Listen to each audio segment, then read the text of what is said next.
You're listening to the Low Pressure Podcast, the podcast for skiers. Presented by CMH Heli Skiing and Peak Performance.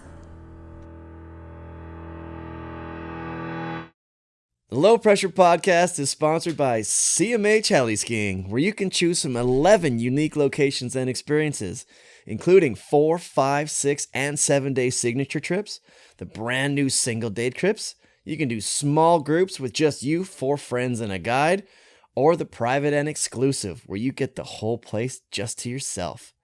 So find your next adventure at cmhheli.com. The Low Pressure Podcast is also sponsored by Peak Performance. There are many ways to make it down a mountain, but the best line is your line. And the adventure is there, so make it yours. Visit peakperformance.com and get the gear to unlock your freeride spirit. Thanks for coming, Simon. Yeah, thanks for having me. Nice to see you. Cheers, dude. Welcome to the studio. Yeah, thanks for having me. Yeah, I'm glad you're here. It's been a few. It's funny, this time of year I always get done. I always do a bunch of them in the studio or in the house, and then go on a bunch of trips and find out where all the people are and just do them that way, because I always do them in person. So it gives me an excuse to go ski somewhere new that I haven't been to before, meet some people I haven't seen before. So usually mid-season it's always like on location ones. So it's actually nice to get another one back at home, to be honest. So Sure. Yeah, because this season isn't really all that great. So you got lots of time on your hand. Yeah. Although, to be honest with you, I've been like not struggling, but it's been harder for me to line up episodes this year because they're in person, because it's so shitty here right now. It's so crap. There's nobody here. Yeah. Everybody's in Japan. No one's traveling here. Everyone's in Japan. Everyone's in Europe. How come you're not in Japan or Europe? I don't know. Haven't really gotten the phone call to go there yet, I guess. No, like, is that the stage where you're like waiting for someone to be like, hey, come on a trip, rather than create your own trip? Yeah, I was trying to do a project for myself for the season, kind of based on like my first season in the Sea to Sky. Right. But I think at this point I'm kind of hoping to put it off till a better snow year. Right, because like, those kind of projects are good if like, you've lived here for 10 years and you know how to make lemonade out of lemons. Yeah. But if it's like your first season, you're like, although I was going to talk about this later, but you did make some hella lemonade last week. Yeah. So I was in I think Golden or Revy, and we had like the monsoon rains, the what do they call it? Was it a weather bomb this year, or was it just atmospheric river? I think just a river. A little bumping. Yeah, the atmospheric river. So we got a ton of rain here. How much rain did we get over the course of the week? Not sure. I remember looking at snow forecast, and it was like 40 mil, 60 mil, 40 mil, just like insane amount. Just an absurd amount of rain. Yeah. So I pull out the phone and I see JR like salmon diving into a puddle like on the highway outside of the gas station. Yeah. I was like, oh no.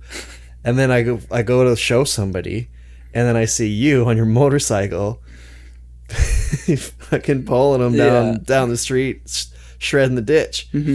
So if that's not like lemonade, I don't know what is. Trying to find something to do. Just evolved randomly.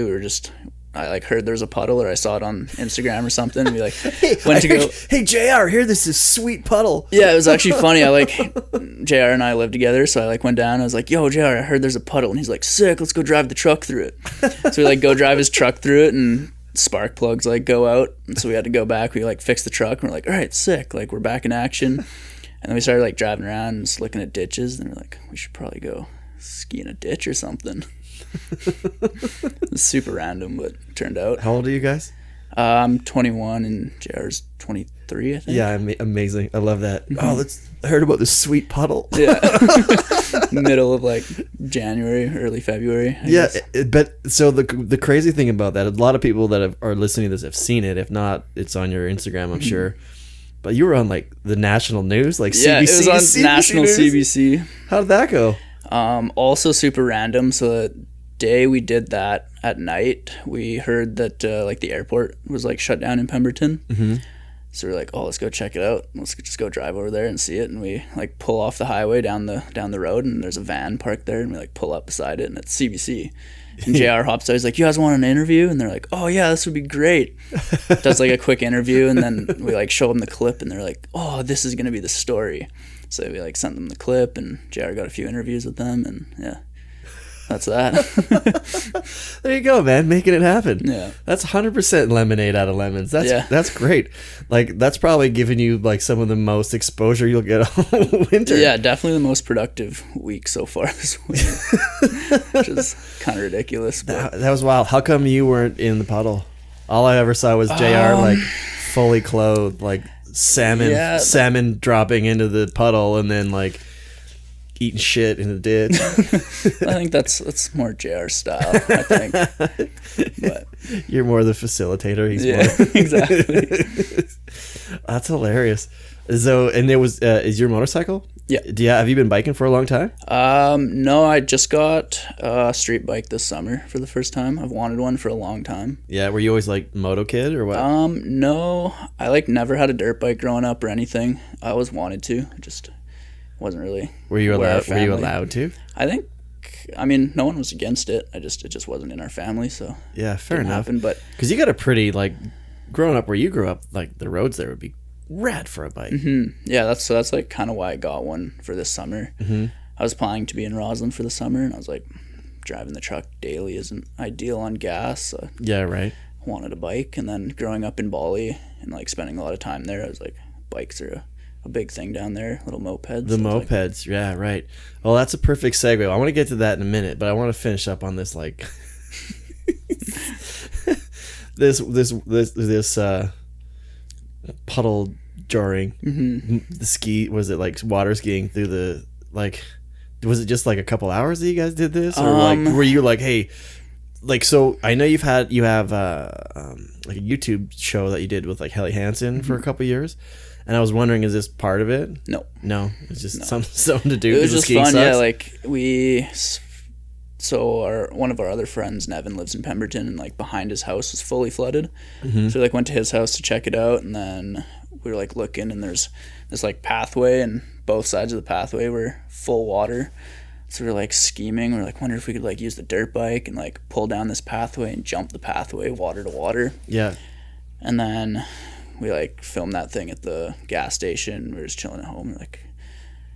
We remembered Bushy's videos. And we're like, oh, maybe we should go try that. Like the Loose Cannon Players videos back in the day with him and John and John McMurray. Mm-hmm, just like skiing in the ditches or wakeboarding in the ditches. Jumping into the cedar trees off of a roof or whatever. Mm-hmm. Yeah. So we're like, let's go like find a spot for that. And then we drove out and found a spot. And I was like, if we did it like pulling with the bike, it would just make the clip way cooler. So we tried it that night and it worked. And then went back the next day and shot some more stuff. Bold, no helmet though. Yeah. I was like, I don't know if I'd be ripping through a ditch, an unscouted ditch without a helmet. Mm-hmm. You catch something or like a piece of wire or a piece of garbage or something like that. Yeah, we definitely like scoped it out pretty good first, but you're like probing, mm-hmm. probing the ditch. Anyways, it was pretty funny to watch, man. So that's kind of cool that you guys got something out of it too, right? Yeah, that clip's gone pretty viral. Right, and then like you're with Helly Hansen, mm-hmm. and Jared's with like was he a Raj? He's full head now, yeah, head right. To toe. So you could have like. You could have like turned that into like, you know, look how waterproof our stuff is, skating in the Pacific Northwest or whatever, you know. Yeah, we didn't really like plan it or anything. It just happened. So it was what it was. But that's actually pretty funny. That's actually very funny. Yeah, it definitely made my day, and it made me like be so glad I was at home. Like I told you, I was on the road for the last week. Mm-hmm. Really not really skiing on the road either, even though I went to like 4 different resorts. I didn't really ski either. So knowing that I was usually when I leave, it snows. My friends know this. Although everybody says that whenever I leave town, it snows. It really actually does. Every time I leave town, it snows. And I get like texts from random people. They're like, "Hey, did you leave town?" I'm like, "I did." So it made me feel good because it was hilarious. Yeah. And I was like, I'm like, that's right. I gotta talk to Simon and get the lowdown on this. All right, so like I said, we've met a couple times briefly, but I don't really know you. And I usually tell people that I don't dive into like a lot of questions when I get to know them, just because I like to save it for this. Yeah. But you got a pretty cool story. So you said just now, you mentioned you grew up in Bali. Mm-hmm. That's wild. Yeah. So I'm half Indo. I was born in Bali and then moved to Canada when I was 3 years old. Actually, I had my third birthday on the airplane. For really? Yeah. Did you remember that? Too young still? I have like small memories of it. I remember Air Canada giving me like a little gift and like a coloring book and like a little airplane toy. No way. Yeah. So are both your parents like Indonesian, or is it like my mom's Indonesian? Yeah. My dad's Canadian. Okay, so your dad was over there on a surf trip or just hanging out, or what was he doing? Yeah, it's kind of a funny story. I mean, we can get into it if Absolutely. you want, This is a long format. Yeah, so my dad was traveling. He's from Ontario and then kind of didn't like Ontario, obviously. Fair enough. That's why everybody moves here. Yeah. So he was traveling Asia, and he actually knew my mom's dad before he met my mom. Oh yeah. And my mom's got two sisters, and he knew their husbands, and they were kind of like, yo, there's another sister, you should go meet her. And then they met, and he kept traveling, and then came back to Bali and got married. Easy. Yeah. That's hilarious. Yeah. And your mom grew up in Bali? Yep. Wild. Yeah.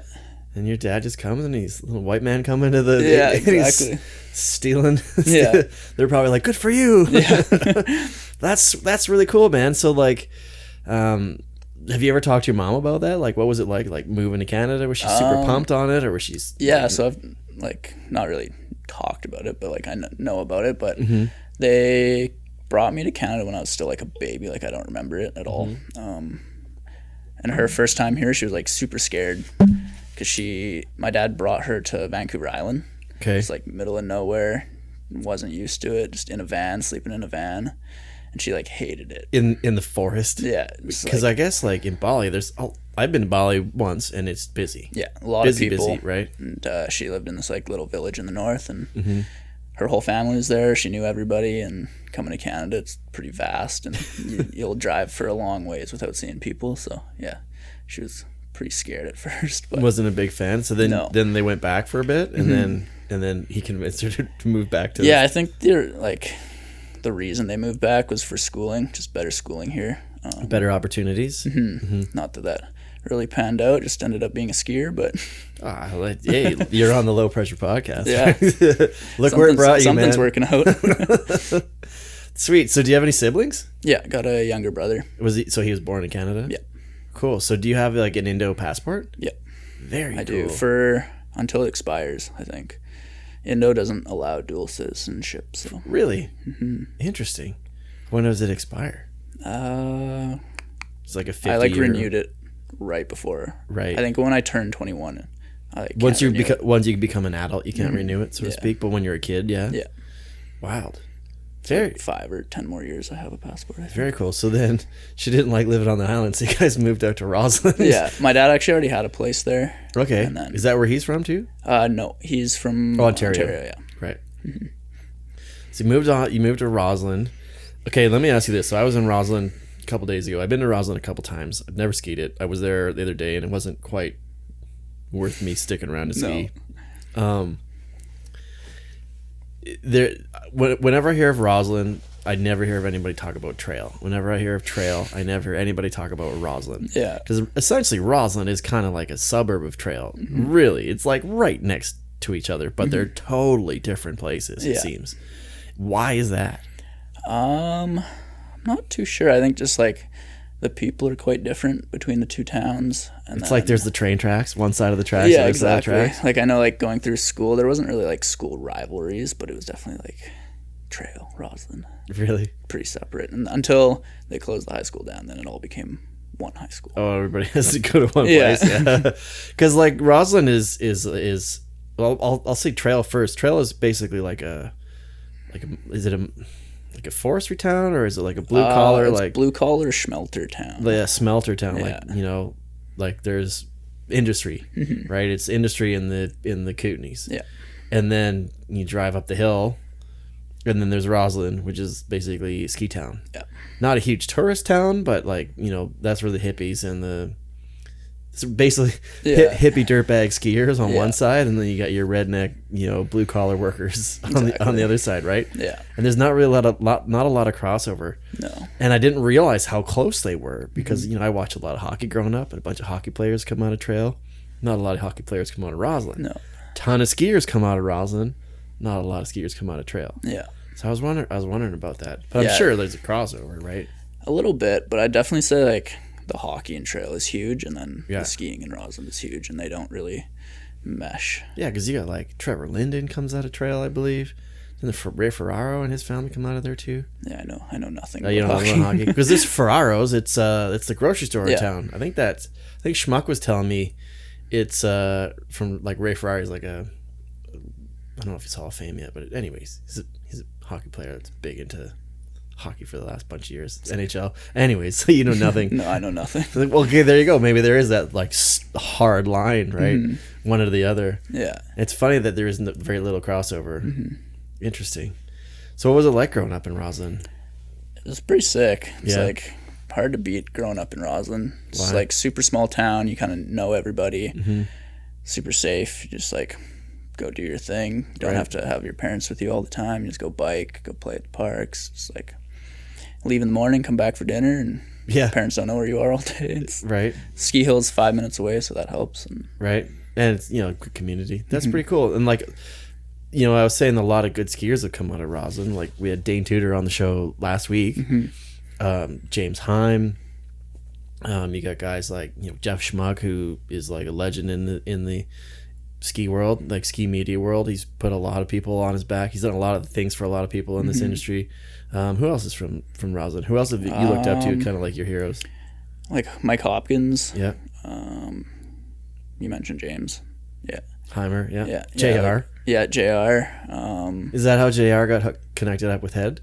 Because Heimer knew him? I think Does that help so. a little? Maybe it might help a little bit? I don't think I know enough to talk on that too much, but I'm pretty sure. Yeah. Yeah. Very cool, man. Can I ask you a question? Yeah.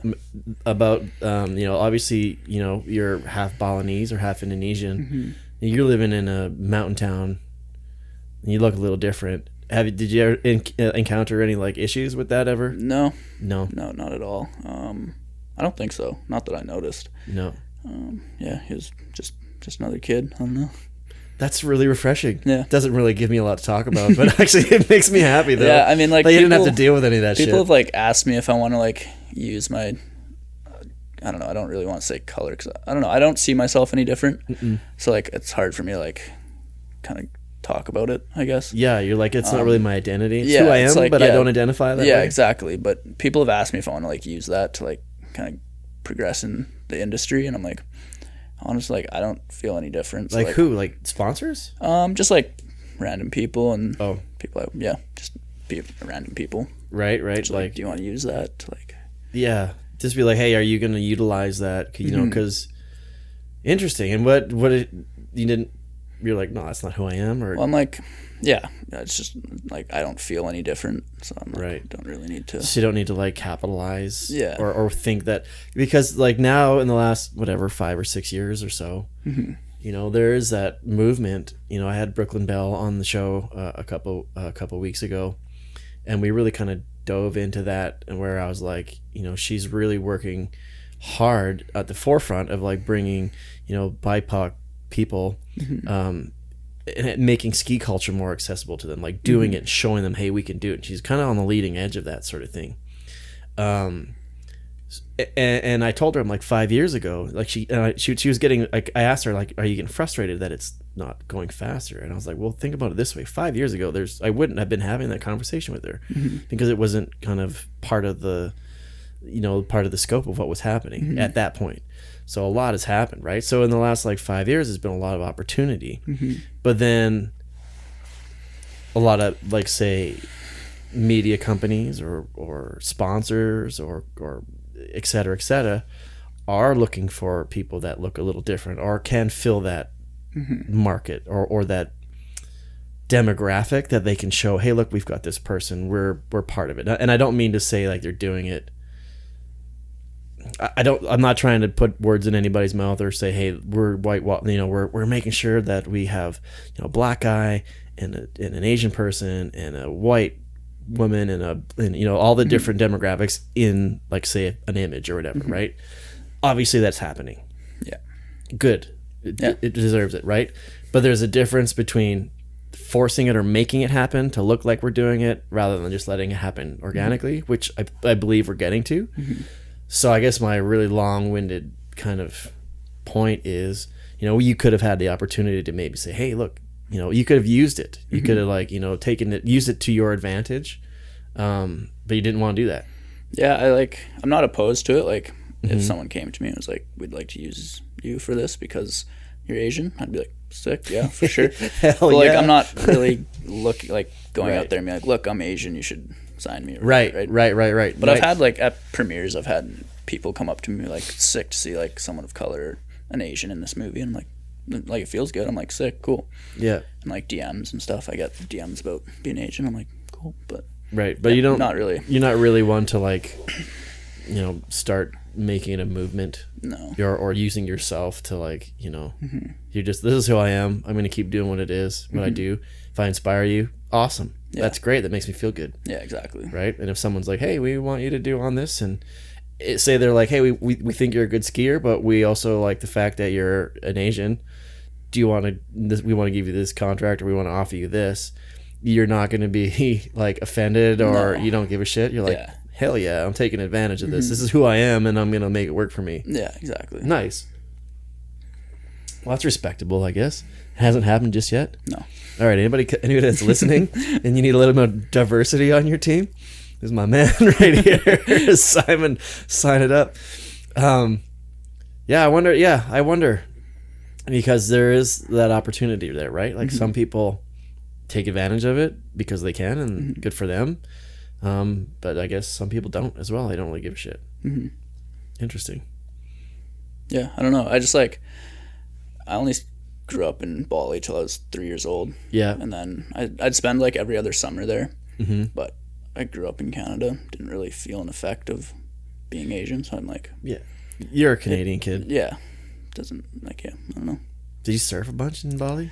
Like, when you go back to Bali, were you, like, Balinese, or when you go back to Bali, were you the Canadian kid? It's within my family, I'm like the Canadian kid that skis and plays in the snow. Yeah. But I'd say I kind of get a local pass a little bit. Right.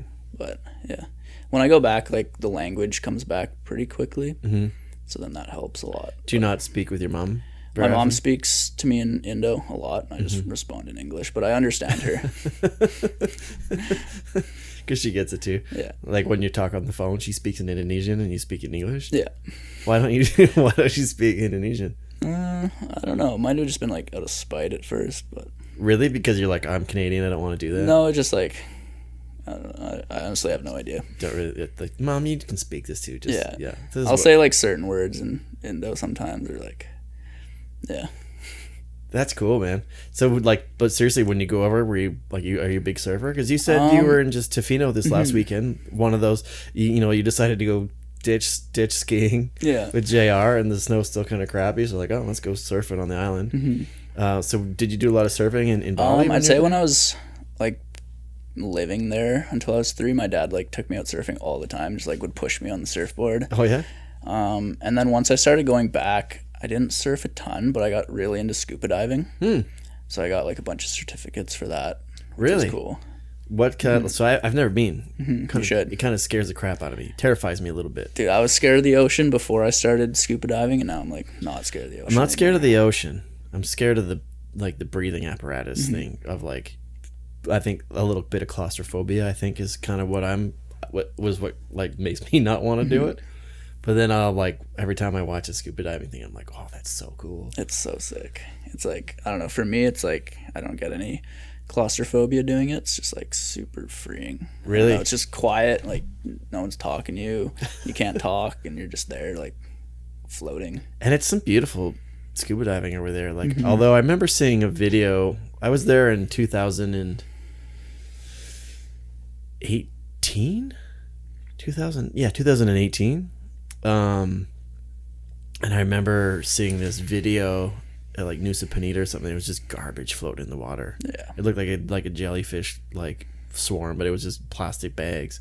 And that's one of the things I noticed when I was there. It was just kind of a bummer. It's just garbage everywhere. Is that still a thing? Are they For sure. Are they trying to like get better at it? I'm sure they're trying. Yeah. But it's pretty bad. Yeah. Yeah. It's gotten like Bali's gotten. It's changed a lot since in the last 10 years. Just because it's been overrun with tourists. Yeah. Like wildly overrun with tourists. Crazy amount. Right. And especially over COVID, like the Russians started taking over. Oh, for real? There's like so many Russian tourists coming with crazy amounts of money and buying everything up. Really? Is that affecting a lot of the locals, like not being able to buy stuff or like exist the way they did before? Kind of like almost like ski town culture. Kind of similar. I think so. It's definitely a little bit of that, but also just a lot of disrespect to the locals is happening. Oh, for real? Just like Like yeah, acting like they own the place kind of thing. Which right. is not great, but and that's like Russian. It's not like everybody. it's definitely everybody. Just like talking with my family back there, it just seems like Yeah. And are your family like in the tourism industry over there? no. What do they do? Actually, I mean, kind of. It's not really tourism industry, but one of my aunts owns a big restaurant near Padang Padang, Ye's Cafe. Shout out Ye's. Yeah. Yeah. So I guess they see a lot of tourists coming in and out. Very cool. And do you go back and like work with your aunt or anything like that when you're over there? Like when you go, do you just chill? I just chill. Yeah. Just hang out. Yeah. Cousins and that kind of stuff. Got a lot of cousins over there. I don't know. Every time I go over, I swear I meet more family. There's so much family over there. It's either like third, fourth, fifth cousins and aunts, uncles. And they all know who you are as the yeah. Canadian And I'm like, kid. The skier guy. Yeah, exactly. That's cool, man. So I want to get back to the scuba diving. Have you ever done much here? I have not here. No, I've heard that the like BC coast is pretty spectacular. There's a lot of like really unique spots from what I've heard. Yeah, I'd like to get into it here too. Yeah, there's a few people that do it around here. I think I don't know if they're just snorkeling or if they're actually scuba diving.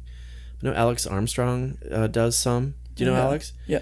Yeah, I think she does. TGR, right? Yeah, so I think she does some. A friend of mine, Matt, used to scuba dive kind of in between here. In Vancouver. And I don't know where it was, but there's this one spot where there's like a ton of sea lions. Oh, really? And like you're in the water and they'll like swim around, like come up to you and like That's hang out. cool. Like, yeah, it's really, really cool. So when I see stuff like that, I'm like, oh, I totally want to experience that 100%. But Yeah, that'd be quite different from the tropics, but it'd be really cool. yeah, I think you'd want to like learn in the tropics, right? Like, Yeah, like probably. figure it out there. A little warmer. And then bring your skills back. How long does it take to like, do you know? Do you remember even? I don't really remember. I think your initial one, I started when I was like underage, so it was the junior open water is the first one I got. And I think that's like a week course. But then from there, different courses, you have to like go scuba dive and get hours or get a certain amount of dives in. Right. And then I can't remember exact steps, but I moved up to open water rescue. So I guess I'm certified to So you could rescue. like you could work as like very cool. Do you have your gear out here? I don't own any gear. You don't know. You just rent when you go or whatever. Maybe you should get some. Yeah, I'd like to. It's pretty expensive, I think, though. Is it? I wonder if you could like find a scuba sponsor. That'd be pretty sick. Right. I wonder if they do. They probably do that. I'm sure there's Maybe, like professional probably. scuba divers. Probably. The kind of guys that like go, either like look for sunken treasure or like welders or something. My buddy Morrow used to I thought about doing that, underwater welding. Yeah, my friend. I can introduce you to my buddy Morrow. He's an old school coach here in town.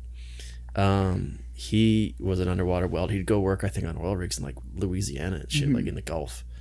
He'd go down for a few months at a time. I think in like the big suits with like the big massive bubble helmet on, and he would go down and like be an underwater welder. It's pretty sick. Yeah, it's like wild. I'm like, you do that as a job? That's wild. You could do that, I guess, maybe like a summertime gig. Yeah. Probably make a ton of cash. Yeah, I think it's like crazy money. Yeah, the like- risk is insane. Yeah. But you've got all your certificates and all that kind of stuff. I guess you'd have to learn how to weld. Yeah. I know how to weld. I don't have any certs, but just kind of taught myself how to weld. And That'd be a rad summer job, hey? Just do like 4 months of that and you're probably good to coast for the rest of the winter. yeah, no kidding. Interesting. All right, but anyways, Well, that's cool, man. Like Bali is a. I hope you don't mind me asking so much about it. It's a super unique kind of path to. We don't have a lot of Balinese pro skiers, right? You may even be the first, which is pretty sick.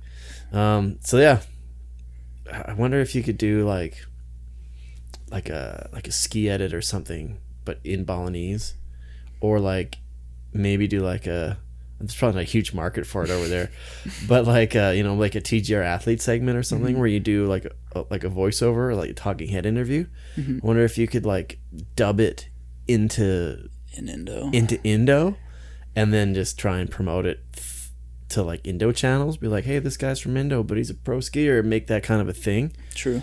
Like I know like all the major sports leagues and stuff here. If there's like a superstar or somebody who's really good at what they do, they're big at home too, because they're like, hey, look, one of our guys is doing this cool thing over there, right? So maybe that's something that could be like a cool feature that you could do, is just do like a little at some point in my career I'd like to do a documentary about kind of like my life in Bali as well. Very cool. I think it'd be cool. Tie it into like what you're doing now. Did you see that Descendants film Dennis Ranalter put out this year? I don't think so. Yeah, it was one film of the year for IF3 this year, and it's his story as like a black skier growing up in Austria, and the all of the things that happen when you're a black skier growing up in a European mountain town. And he ended up going, in the film, he goes back to Ghana, where he's originally from, and he like meets up with his family and his dad, and there's a whole section of that. So that's really, really neat too. So check that out. Yeah, maybe you get some ideas. It's a really cool story. Really, really, really well done. So that'd be sweet. Yeah, I'll have to check that out for sure. I'd watch that film. The Bali angle. That's super cool. Well, let's talk about some skiing.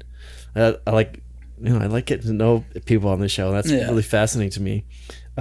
So you're what, 22, you said? 21? 21. You've been kind of a pro skier for a while. Sort of. Right? Yeah. Yeah, kind of. Like you came up early. Like, so I was looking at your little bio, and you were on like the junior freeride team. I guess it wasn't really a team back then, but you were like in the junior freeride program. You did really well. The under 12s, you won the world under 12s. Was it world under 12s? The NORAMs, or like North America under 12s. Because I guess they don't really have world under 12s. No, I think that starts 15 to 18 category. And then did you win that one though? No, I went and got 4th at that one. But at that point, I was like kind of over competing. I like didn't even really try and qualify for it. Right. And then just happened to qualify, and I was filming that whole season, and I was like, well, I kind of have to go and do it now. Yeah, because that's what I was going to ask you, because I'm like, oh, he's been in like a ton of like the freeride program, working his way up, and working with FWT and now the freeride guide, and then paying more attention to it in the last few years. It's usually when a kid's in there, it's just his path. He just keeps going and going and going and going, and I was like, how come this guy hasn't been entering any competitions or doing any challengers or 4-stars? But I guess you don't really need to. Yeah, I mean, I started out with racing. I raced from 4 years old till I was 6, I think. And then as soon as I was old enough to start free skiing, I joined the junior circuit in Canada and did pretty good in that, and competed until I was, I think, 16 years old is my last year competing. And then at that point, I'd kind of gotten a taste of filming, and I was like, that's definitely the route I want to go. Yeah, I love how you said I just got a taste of filming. It was like, you were what, 14, 15 when... How did you get into that? Because a lot of people are like, I want to start filming. I want to do stuff. You got to find a crew. It's all about timing. You're like, oh, I got a taste of it. Like 15 years old. Like, explain that. Yeah, I always liked filming. Like, I had my own camera. I think when I was 12, maybe I got my first camera. And it started off with just like making Instagram content. Because that would have been like 2014, right? I guess. I have no idea. 2012. Yeah. What were you born? 02. Yeah, so you'd been like, oh no, you wouldn't have been 2014, you said? When I was 12 when you were 12 old, yeah. So yeah, 2014, right? So thinking back, like 2014, there was some pretty HD was, I think, HD quality cameras were out then. I'm just thinking when I grew up, and then I was thinking it again like 10 years after, like all the different I guess, generations of people that I've spoken to over the years. I think I've started to switch into the new generation, where like I grew up in an analog era. Yeah. Like the last generation that went from like fully like, I remember I used to have one of those rotary dial phones to like an actual cord phone to then like computer. I remember getting my first computer at the house. You know what I mean? Yeah. Like that shit didn't exist. And then, you know, we get a lot of people that went from the digital film or the analog film to digital film, which was kind of just before then. And then now you're like, oh no, I was 12. I'm like, oh, this kid already had like HD cameras to work with and stuff, right? I like started before I got like a camera. I started with a Contour back when those things were a thing. Oh yeah, the little cylinder looking one. Yeah, that was like put on the side of your helmet. Was it Sony? I think Contour was like its own brand, Right, but yeah. Sony like had one like a replica. Right. And I had that for a few years, and then I won a GoPro Hero, like the first edition GoPro. I have one over here. I'll show you. Sick. Yeah. I Do you still have it? No, It's a I don't collector's. think so. I think I lost it for sure. Right. But I won that at a competition, and then when I was 12, I got my first Sony camera, and my family was super supportive. Like, Right. obviously super supportive of my skiing and kind of like my creative mind. So they helped me out, got me a camera and a computer, and just kind of started filming little Instagram things. Even like with JR way back in the day, we'd just go and like film the dumbest things at Red. And that was like kind of my first little, not really taste of filming, but like I knew I liked filming. Yeah. Not much has changed. Not much has changed. changed. And then I filmed with Warren Miller when I was 14 or 15. How did that come about? Just some kid shredding in Rossland. Yeah, well, then Warren Miller comes knocking. Helly Hansen was like a big sponsor for the Warren Miller films. And then Warren Miller was coming to Red to shoot a segment. So Right. kind of between the Helly Hansen partnership and then being at Red. So back it up. How did you get connected with Helly Hansen? I don't even know how it started, but my first year riding for Helly, I was 4 years old. For real? Yeah. So I've been with them for 16 years. No now. way. Yeah. Oh, very cool. I was wondering about that because, you know, Helly Hansen isn't really super prominent in like pro skier sponsorship land. You know what I mean? Like there aren't many pro skiers sponsored by Helly Hansen. You know, they had a store here. I know ABMA was at one point for a few years. They used to have a sick team. They had a big team at one point. And then just kind of went away. And then I think Canadian Tire bought them. Yeah. But this was after they already kind of like dissipated a bit. But you'd been on it the whole time. Yeah. Yeah, so it started when I was 4, and I was just getting like samples off the sample rack and Right. just like little bits here and there. And then they went through that period of, I don't know what happened, but they lost the whole team.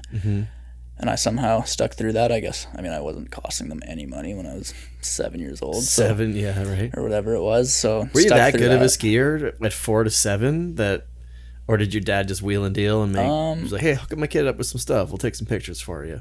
I mean, I was pretty good. I don't know. Yeah. I don't like to talk about myself like that, but Well, this is the place to do it. I'm asking you. I was shredding pretty good. Yeah, there you go. Right. But You're that little kid that everybody knew. Like, oh, there's Simon. He's gonna do something. In Rossland for Yeah. sure. But yeah, I don't know how my dad did. I think just through like local shops and kind of Wheeling and dealing. Yeah, exactly. Yeah.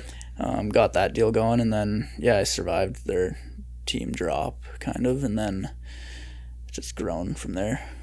And just, hey, do you sign like multi-year contracts? Are you year to year? Or are you just like, you know, when you sign a lease? Yeah. And you sign it for a year, and then you just go month to month after that. Yeah. You know what I mean? It just kind of operates the same. Is No, that kind of the same as like your heli contract? no, I signed multi-year contracts with them now. So it's like, pro skier with them now, I guess.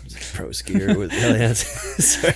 That's sweet. And then now, like like you've been in like, so we'll get back to the Warren Miller. So how did that come about? It was through Helly Hansen. It was, I think just being a heli athlete, and then it was a heli segment that was coming to Rossland. Right. So The Helly Hansen segment, or like a Helly Hansen Right. segment was coming to Rossland.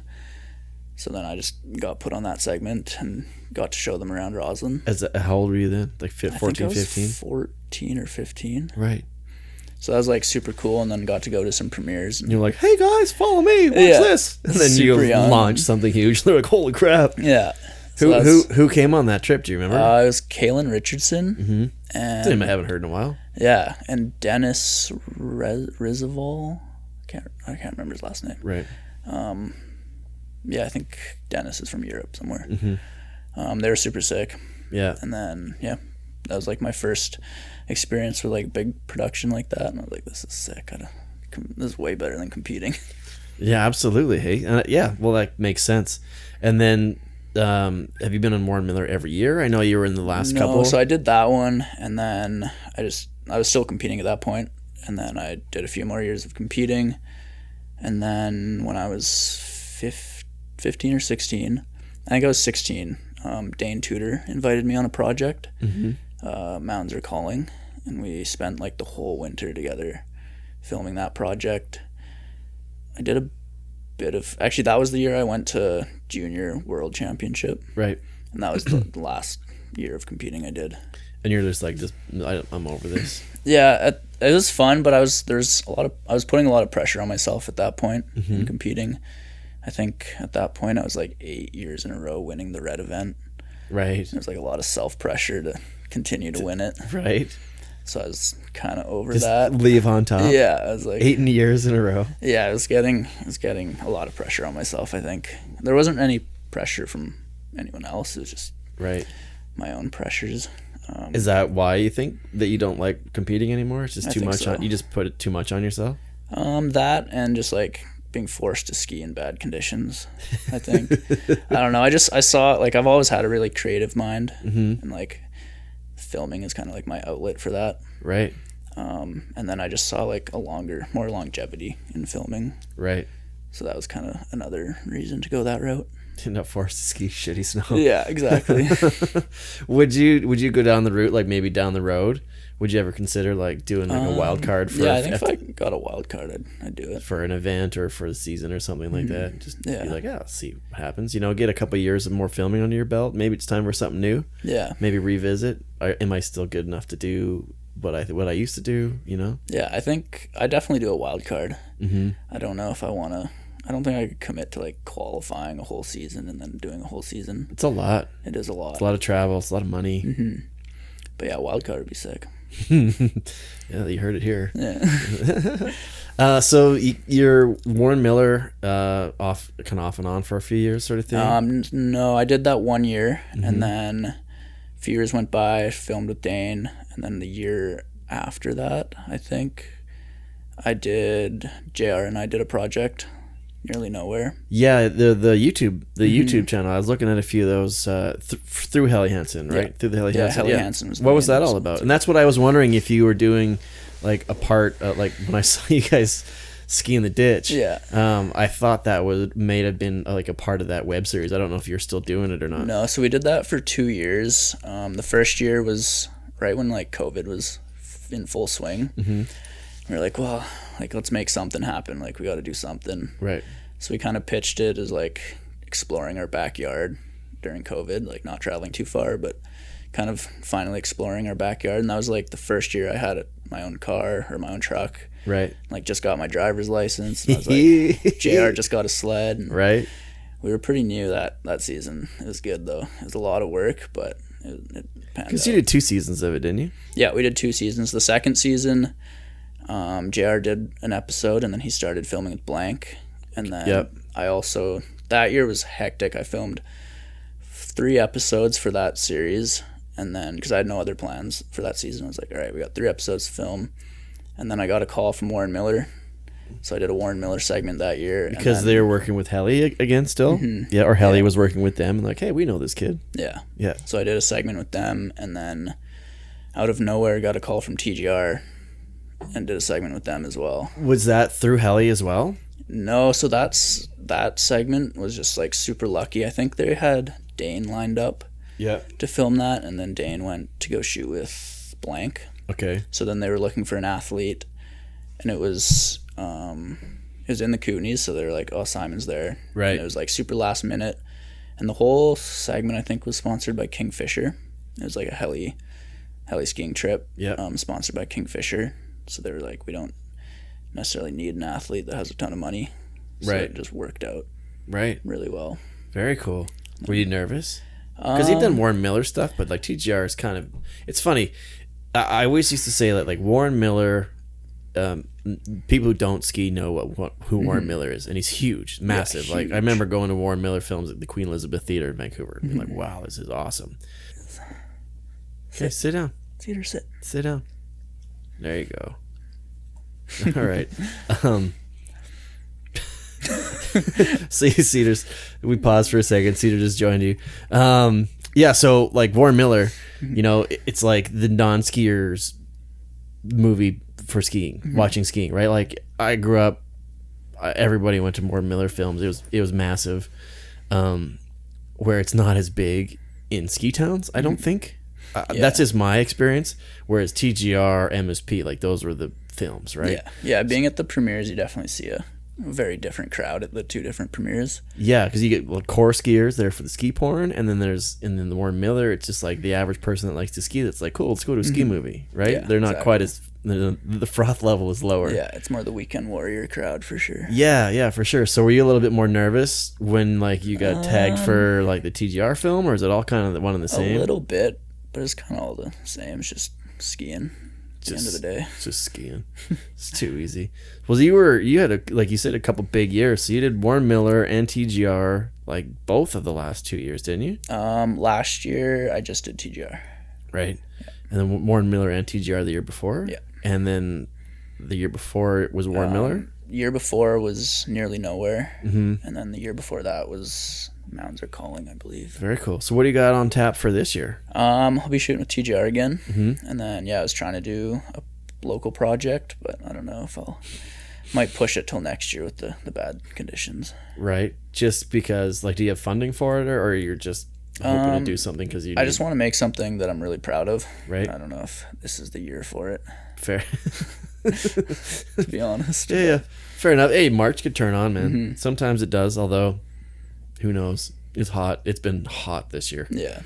I hate it. I was talking to Douglas. His friend is like a forecaster, and he told him, he's like, yeah, this is gonna be a really warm, really warm year. And I was like, I don't want to believe it. So I was like, I don't want to believe it. And it's turned out to be worse than expected. Yeah. So I don't know, but you never know. Like these kind of years, a lot of times turns on in March. Yeah. I still have hope for the spring.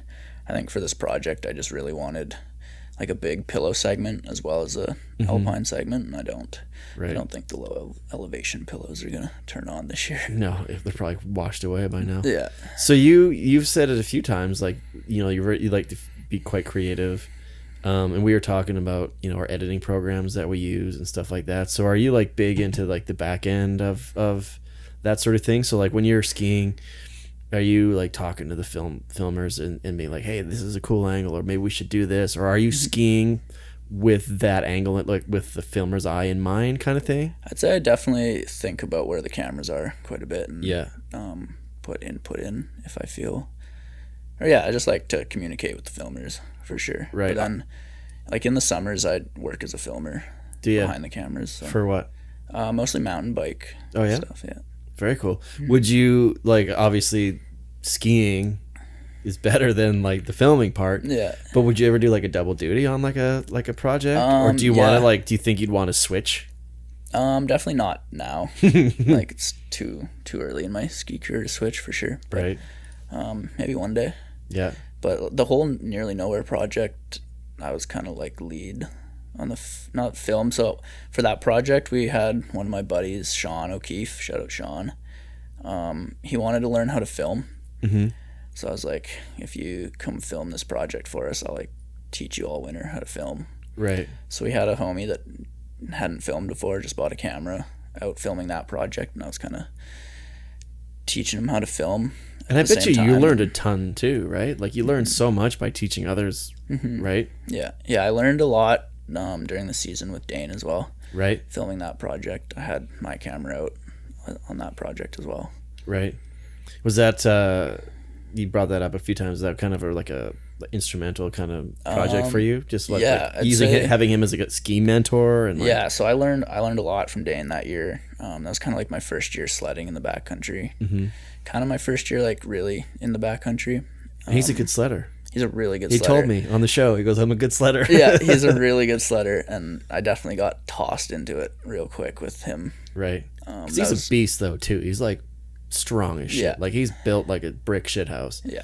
So being able to whip that machine around when you're like having that extra strength really helps, right? Yeah. Yeah, I was definitely I was struggling to keep up with him on the sled, I'd say. That first year. I was 16. So it's pretty small still, just first year on a sled, trying to keep up with Dane. Yeah. But yeah, I learned a lot from him that year. Right. So is that kind of like your long-term, I don't know if you have long-term goals. You're only 21. I ask a lot of the older guys and the older girls that are on the show, like, what are your kind of long-term plans? What are your long-term goals? But I guess you don't really need to get to that point yet because, like, you're just getting started, right? Yeah. But if you have things that you want to achieve, like, are you starting to think about those? For sure, yeah. Definitely trying to keep as many doors open as I can. Right. Definitely have, like, filming as one of my backups. Who are some of your, like inspirations for their own, like, personal film projects? Like, you look at people like Nikolai Shermer, who was out here and did, I always forget the name of his YouTube segment. But he was out here and he would film like every single week a new unreal. Yeah, his videos are really good. Real good segment, right? So he does a lot of that himself. And then you get like Jakob and Sophia Wester that do their own thing together and they create their own little projects. Like there's so many people that have their own little project, like 50 project, right? That's pretty much just Cody and Bjarne. Yeah. Obviously they got some really good funding and a good team behind them, but logistically it's really down to like a couple people, right? But there's so much that you can do these days and do well without having the big production company. So like, is there anybody specific in your mind, or you watch like a series and you're like, I like that, this inspires me? Or is there anything that has nothing to do with skiing that you watch and you're like, I dig that, I want to bring that to my stuff?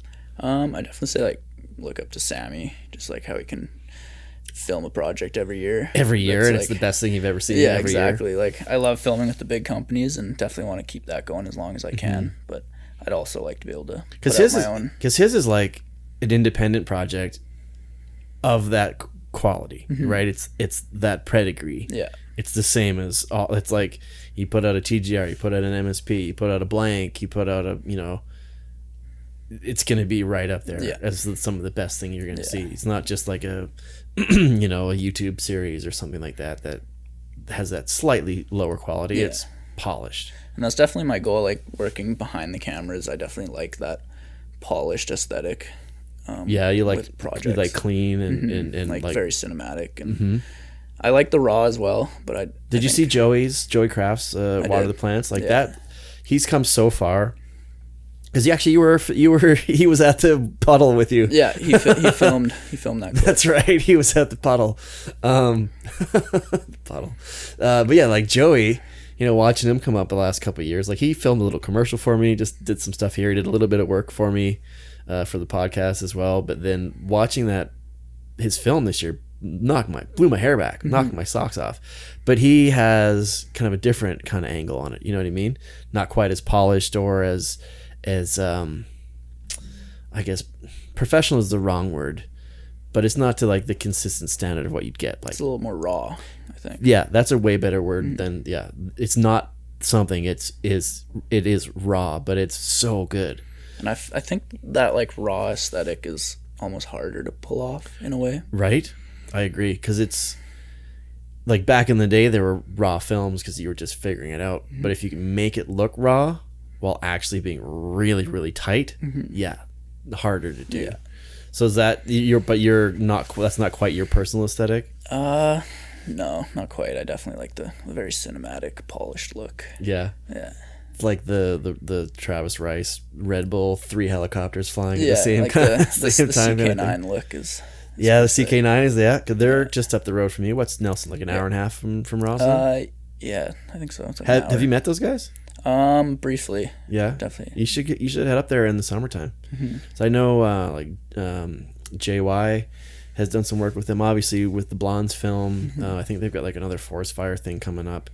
Like Cole spends a lot of time editing, hanging out. Like if that's something you want to do to like improve your craft, like call them up. Yeah, for sure. 100%. They'd be like, yeah, I'm sure they'd be able to find something for you with one of their projects, or if you had something that you wanted to work on them with. Yeah, and they're good dudes too. Yeah, but yeah, like really good. They're kind of, I guess, that Sherpa school of like cinematography and filmmaking. What are you doing, Cedar? All right, go. Out you go. Go. Come on, out you go. All right, here, quick. Let's go. Get in there. Just help yourself. All right. There you go. Cedar's officially joined the chat. Yeah, that's cool. Like, Sherpas led to like CK9. They did one of those Sammy projects as well, like right when he started to really take off and do his own things. Like they worked with him on that. So it's really cool. There's a lot of, and that's the thing that's really sweet about this industry is everybody's willing to help each other out. Everybody's worked with everybody. Like Jeffy Thomas in town here, working on blank film, doing his own thing. Like he's a good guy that you want to touch base with. I think Joey's been doing some work with him now too, which I think is really cool to have. Like there's no better mentor in this industry to have than like Jeff Thomas, which is pretty sweet. So it's kind of cool that you're kind of investigating both at the same time, and it can't hurt, right? No. And then I've also been getting really involved in design work with Heli. Oh, for real? Trying to like open up another door there as well. Oh, cool. Like jackets and just, I want this pocket here, or I want this zipper there. Yeah, so I've been working with their design team for quite a few years, since I was probably like 15 almost. Oh, for real? And like getting into like the nitty gritty about, materials and like, a lot. And actually like physically creating. So I'm working on trying to get like in the office in Norway with them. It's been a long process, right? But yeah, a lot of like how stuff fits and how stuff looks, different patterns, designs, kind of all of it. That's cool, because I know like Cole did that. Have you talked to Cole about that kind of stuff much? Not a ton. No, because he's been full on into it. Like he's full on into sewing and wants to really kind of dig in deep to that sort of stuff.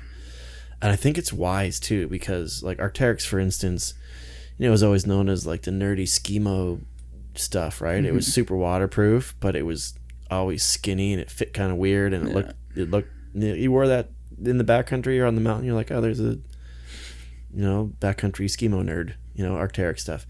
Not the case anymore. No, because they've really listened to their athletes and they've turned it into like freeride, freestyle, comfortable, looks good. Yeah.